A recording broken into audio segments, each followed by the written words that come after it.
GV Reddy Telugu Desam party ప్రాథమిక సభ్యత్వానికి, Telugu Desam party పదవులకి, Andhra Pradesh ప్రభుత్వం ఇచ్చినటువంటి పదవికి రాజీనామా చేసినటువంటి నేపథ్యంలో అసలు జీవీ రెడ్డి తెలుగుదేశం పార్టీకి ఈ పదవులకి రాజీనామా చేయడానికి కారణం ఏంటి?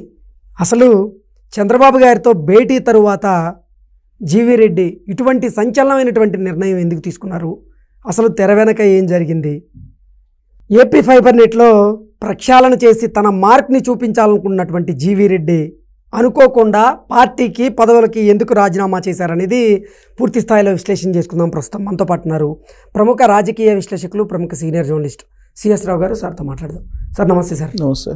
Sir, GV Reddy Telugu Desam party ప్రాథమిక సభ్యత్వానికి, పదవులకి రాజీనామా చేయడం వెనుక కారణం ఏంటి?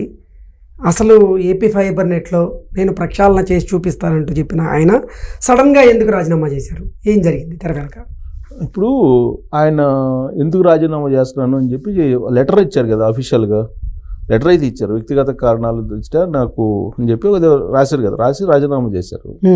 సరే, అది వ్యక్తిగత కారణాలు కాదు, ఫైబర్ నెట్లో జరిగినటువంటి ఒక ఇష్యూ కారణంగానే ఆయన రాజీనామా చేసేటది అందరికీ తెలుసు.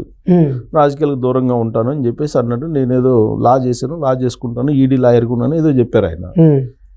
నాకు తెలిసినంత వరకు, నాకున్నటువంటి అంచనా ప్రకారం రాజకీయాలకి ఆయన దూరం కాడు, అయ్యే అవకాశం ఉండదు, ఉండే అవకాశం లేదు. ప్రస్తుతానికి దూరంగా ఉండొచ్చు కానీ ఆయన రాజకీయాలకు దూరంగా ఉండే ప్రసక్తి లేదు.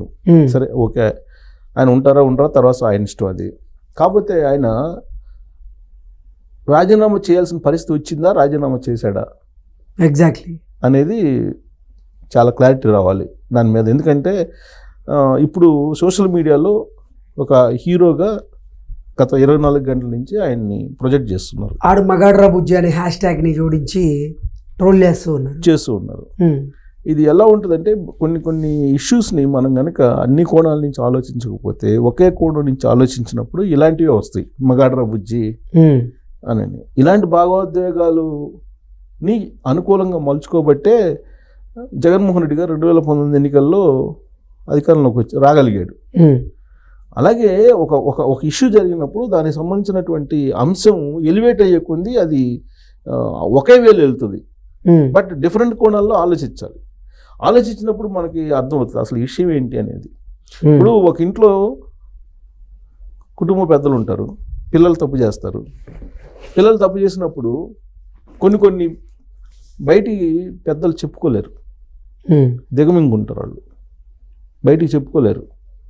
పిల్లలు చెప్పుకుంటారు, చెప్పుకున్నా కానీ అది పిల్లవాటం అంటారు. కానీ ఇప్పుడు జీవీ రెడ్డి గారు వచ్చి ప్రెస్ మీట్ పెట్టి ఆయన తను చెప్పుకోవాల్సింది మొత్తం చెప్పారు. అది మరి ఎవరికి ఎఫెక్ట్? చంద్రబాబు నాయుడు గారికే కదా, ప్రభుత్వ పెద్ద ఆయనే కదా. బట్ జీవీ రెడ్డి గారు ప్రెస్ మీట్ పెట్టారు కాబట్టి దాన్ని కౌంటర్ ఇస్తూ చంద్రబాబు నాయుడు గారు అయితే ప్రెస్ మీట్ పెట్టలేరుగా. ఈయన పోయి కలిశారు జీవీ రెడ్డి చంద్రబాబు నాయుడు గారిని. చంద్రబాబు నాయుడు గారు చెప్పాల్సింది చెప్పారు. ఆయనకి ఏం చెప్పారు అనేది జీవీ రెడ్డి గారికి తెలుసు, చంద్రబాబు నాయుడు గారికి తెలుసు. మరి ఆ తర్వాత కదా ఈయన రాజీనామా చేసింది, అంతే కదా. అంటే దాని అర్థం ఏంది? చేయాల్సినటువంటి అనివార్య పరిస్థితి ఏర్పడింది అని అనుకోవాలిగా. అంటే జీవీ రెడ్డి రాజీనామా చేయలేదు, బలవంతంగా రాజీనామా చేయాల్సి వచ్చిందంటారా? ఇప్పుడు మరి చంద్రబాబు గారిని కలిసిన తర్వాత కదా రాజీనామా చేసింది. చంద్రబాబు గారిని ఎందుకు కలిశారు?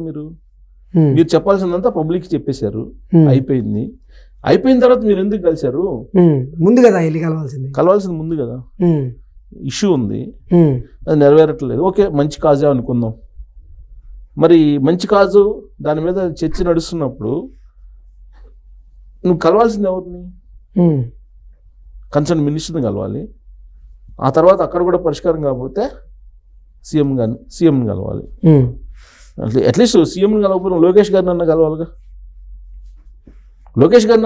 కదా. స్టెప్స్ ఉంటాయి కదండి ఒక సమస్యకు పరిష్కారం కోసం. 1, 2, 3 స్టెప్స్ ఉంటాయి కదా. మరి ఆ ప్రాసెస్లో వెళ్ళారా జీవీ రెడ్డి గారు? వెళ్ళలేదుగా. చంద్రబాబు గారిని కలిశారు, కలిసిన తర్వాత ఆయన చెప్పాల్సింది చెప్పారు, ఈయన చెప్పాల్సింది ఈయన చెప్పారు, ఆయన చెప్పాల్సింది ఆయన చెప్పారు. అన్నీ నాకు తెలుసు, నా దగ్గర రిపోర్ట్స్ ఉన్నాయి అన్నారు. ఆ తర్వాత సీన్ కట్ చేస్తే ఈయన రాజీనామా చేశారు. అంతే కదా. అంటే ఎందుకు చేసినట్టు? అంటే ఈయన అనుకున్నది ఆయన చేయలేదన్నా, లేకపోతే ఆయన రిజైన్ చేసి వెళ్ళిపో అని చెప్పి సంకేతాలు ఇచ్చారా అనేది చూసేవాళ్ళు తెలుసుకోవాలి. అంతే కదా. జనరల్గా ఇప్పుడు మనకు పైకి కనిపిస్తుంది ఏంది, పైకి వైఎస్ఆర్ కాంగ్రెస్ పార్టీకి సంబంధించినటువంటి వాళ్ళు ఒక 400 మంది అక్కడ ఉన్నారు ఎంప్లాయీస్. వాళ్ళందరినీ ఐడెంటిఫై చేశారు. ఐడెంటిఫై చేసి వాళ్ళని తీసేయమంటే తీసేయలేదు. ఒకటి. రెండేంటి, 500కి సంబంధించి ఒక్క కనెక్షన్ కూడా ఇవ్వకుండానే కొన్ని కోట్ల రూపాయలు దుర్వినియోగం చేస్తున్నారు. ఈ ఎవరైతే కేబుల్ ఆపరేటర్స్ ఉన్నారో వాళ్ళు వచ్చినా కానీ వీళ్ళు అపాయింట్మెంట్ ఇవ్వలేదు అనేది రెండో పాయింట్. అంతే కదా. మూడేంటి, ప్రెస్ మీట్లో ఆయన ఒక ముగ్గురిని సస్పెండ్ చేస్తూ అనౌన్స్ చేసి వీళ్ళని టెర్మినేట్ చేయాలని చెప్పేసి, సస్పెండ్ చేయాలని చెప్పి ఒక నిర్ణయం తీసుకున్నాడు. అది ఇంప్లిమెంట్ కాలేదు. ఈ 3 అంశాలు. అంతే కదా. ఇప్పుడు ఈ 400 మందిని వైఎస్ఆర్ కాంగ్రెస్ పార్టీ అని చెప్పేసి నువ్వు ప్రూవ్ చేయగలవా? ఎగ్జాంపుల్ చెప్తాను నేను. అంటే నేను అంటే దాన్ని అన్ని కోణాల నుంచి మనం మాట్లాడాలి. దాన్ని పూర్తిగా మగాడ్రా బుజ్జి అని చెప్పేసి హ్యాష్ట్యాగ్ పెట్టేసేసి ప్రచారం చేసుకుంటే తాత్కాలికంగా అది ఉపయోగపడవచ్చు కానీ, బట్ అది అసలు ఏం జరిగింది అనేది పబ్లిక్లోకి వెళ్ళాలి కదా. అసలు ఏంటనేది. ఇప్పుడు 400 మంది పైగా వైఎస్ఆర్ కాంగ్రెస్ పార్టీ వాళ్ళు ఉన్నారని అంటున్నారు. దానికి ఒక ఎగ్జాంపుల్ చెప్తాను నేను. అది వైసీపీ వల్ల కాదా అనేది ముందు అసలు ఫైండ్ అవుట్ కావాలి కదా. ఇప్పుడు నాకు దగ్గర నేను ఒక పేపర్కి ఒక ఛానల్కి ఇన్ఛార్జ్గా ఉన్నప్పుడు నాతో పాటు కలిసి పనిచేసినట్టు ఒక జర్నలిస్ట్ ఉన్నాడు. అతను ఎక్స్పీరియన్స్ కూడా దాదాపు 20 సంవత్సరాల పైన ఉంటుంది. అతను బేసికల్గా తెలుగుదేశం పార్టీ సింపథైజర్. నాకు తెలుసు ఆ సంగతి. ఎందుకంటే జనరల్గా మాట్లాడుకున్నప్పుడు మనకి వాళ్ళ మనోభావాలు ఏంటని తెలుస్తుంది కదా.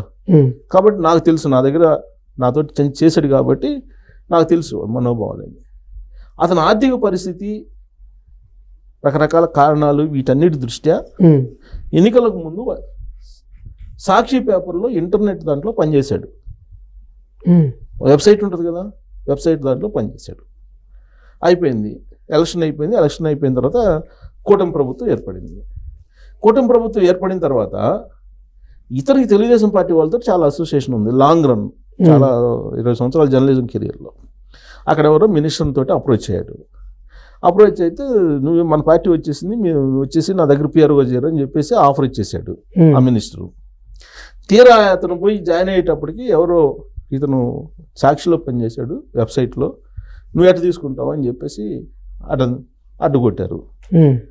దాంతో అతనికి ఇవ్వలేదు. మరి అతను తెలుగుదేశం అనుకోవాలా, వైసీపీ అనుకోవాలా, ఏదనుకోవాలి? ఇప్పుడు అతను జీవన వృత్తి కోసం ఆయన అక్కడికి వెళ్ళి పని చేసుకున్నాడు. బేసికల్గా అతనేమో తెలుగుదేశం పార్టీ సింపథైజరు. మరి ఏం చేయాలి? అతన్ని ఏ పార్టీ అని నువ్వు క్యాల్కులేట్ చేస్తావు? సింపథైజర్ కాబట్టి తెలుగుదేశం పార్టీ కిందకే వస్తారు. అసలు అదే చెప్పేది. దాన్ని నువ్వు ఆలోచించే తీరును బట్టి ఉంటుంది. ఇప్పుడు ఈ 400 మందిని తీసేయాలని అన్నారు. ఈ 400 మందిలో మొత్తం వైసీపీ అని ఎట్లా తెలుసు? ఇప్పుడు ఏ పార్టీకి ఆ పార్టీకి 40% ఓటు బ్యాంక్ ఉంటుందండి. ఈ 40% తోటి ఏ పార్టీ అయినా గెలుస్తుందా? ఇప్పుడు 50% 2019లో వైఎస్ఆర్ కాంగ్రెస్ పార్టీకి 51% తోటి గెలిచారు కదా. 10% 11% నష్టపోయారు కదా. మరి ఆ 11% ఎటుపోయారు? కూటమికి వచ్చారు కదా. మరి ఆ 11% నువ్వు కూటమి ఓటర్స్ అంటావా, లేకపోతే ఇప్పుడు కూటమి ఓటర్స్ అంటావా, లేదా వైసీపీ ఓటర్స్ అంటావా? ఏ ఓటర్స్ అంటావు? ఆ 11%ని ఎలా డిసైడ్ చేస్తావు? ఇప్పుడు వీళ్ళల్లో నేను చెప్పిన కేసులాగా ఉండొచ్చు. ఇది అప్పుడు ఒకవేళ ఆ జీతమో లేదంటే నెల నెల మనుగడ సాగడానికో చేరుండొచ్చు. అంత మాత్రం చేత పర్మనెంట్గా వాళ్ళు వైసీపీ అని చెప్పి అందరిని అంటానికి లేదుగా. కొంతమంది ఉండొచ్చు హార్డ్ కోర్ని మనం ఎంకరేజ్ చేయటానికి లేదు, ఎంకరేజ్ చేయకూడదు కూడా. ఎవరైనా, వీళ్ళైనా వాళ్ళైనా. మరి ఎలా డిసైడ్ చేస్తాం? అదొకటి. రెండేంటి,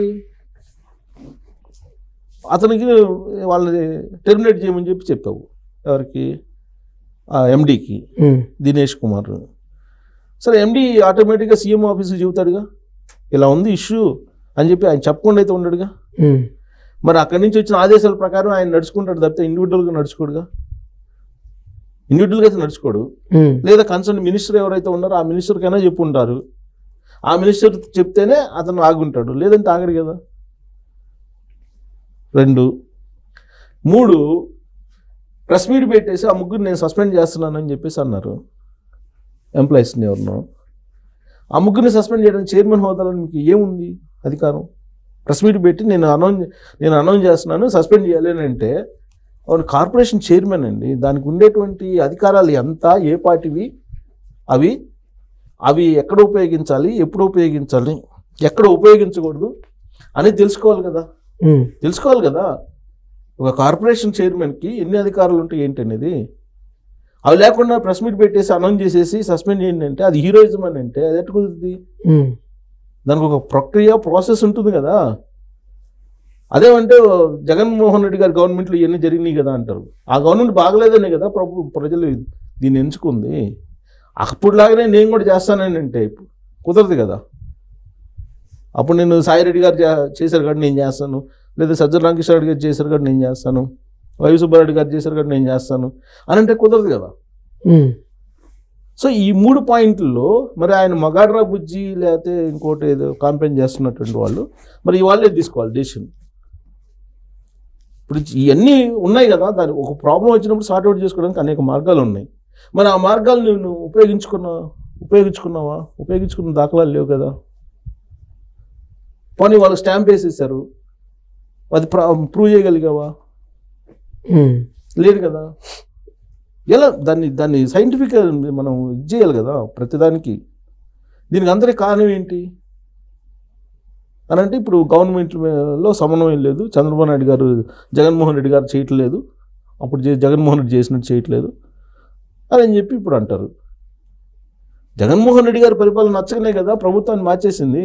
ఆయనలాగా చేయమని చెప్పి వెంటబడుతుంటే వీళ్ళు ఎలా చేస్తారు? అంటే ఇక్కడ కూడా లోపం లేదని నేను చెప్పట్లా, ఇక్కడ కూడా కొన్ని లోపాలు ఉన్నాయి. 2019 నుంచి 2024 వరకు ఏం జరిగింది అనే దాన్ని మనం అబ్జర్వ్ చేస్తే ఆ రోజు జరిగినటువంటి కొన్ని రుగ్మతలు ఏవైతే ఉన్నాయో అవి తగ్గడానికి చాలా టైం పడుతుందండి. గాయమైన తర్వాత ఇమీడియట్గా దానికి రాదు కదా పరిష్కారం.